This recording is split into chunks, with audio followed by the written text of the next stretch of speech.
puis on va rester dans les histoires à raconter puisqu'on va parler de livres maintenant et on va accueillir pour ça notre cher chroniqueur littérature, Bob Garcia. Bonjour. Bonjour. Comment ça va aujourd'hui? Vous avez la forme, Bob? Super la forme. 3 Ouais. polars, sinon rien aujourd'hui. Ah, 3 polars, sinon rien. On met le paquet. Bon bah on va les prendre, hein. On va commencer avec lequel aujourd'hui? La loi des hommes, c'est de Wendell Hutroy. Et en plus, c'est un auteur des Hauts-de-France, puisqu'il est de Valenciennes. Il a passé ses 23 premières années à Valenciennes. Ensuite, il a été dans la police.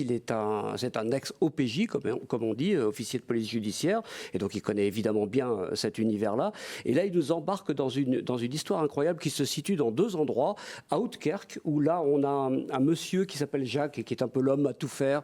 On lui demande de s'occuper du cimetière un jour. Et puis à Oudekerk, d'une tombe, il extrait un coffre qui contient un document écrit en anglais qui date de l'époque victorienne. Et donc, de Oudekerk, on va se balader. On va aller du côté de l'Angleterre victorienne. Donc, on fait un saut dans le temps et puis de l'autre côté de la Manche. Et là, on est sur une autre enquête. Donc, un enquêteur de la brigade des mœurs de Scotland Yard qui enquête sur une affaire, disons, plutôt assez mal embringuée, avec le prince qui serait lui-même impliqué là-dedans. C'est une affaire d'homosexualité. À l'époque, c'était un crime.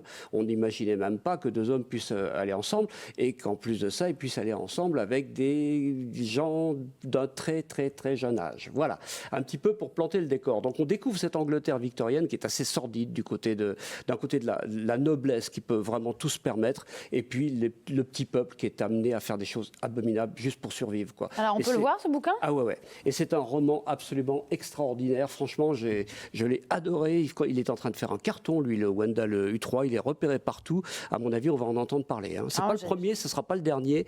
Et donc voilà, faut garder un œil dessus. J'adore le suspense. Alors est-ce que je vais bien aimer? Ah, complètement. Vous êtes tenu en haleine jusqu'au bout, Ouais. vraiment. On voit pas le qui, quoi, quand, comment. Enfin, je peux pas vous spoiler le bouquin, comme on dit en mauvais anglais, mais c'est vraiment très très bien fait.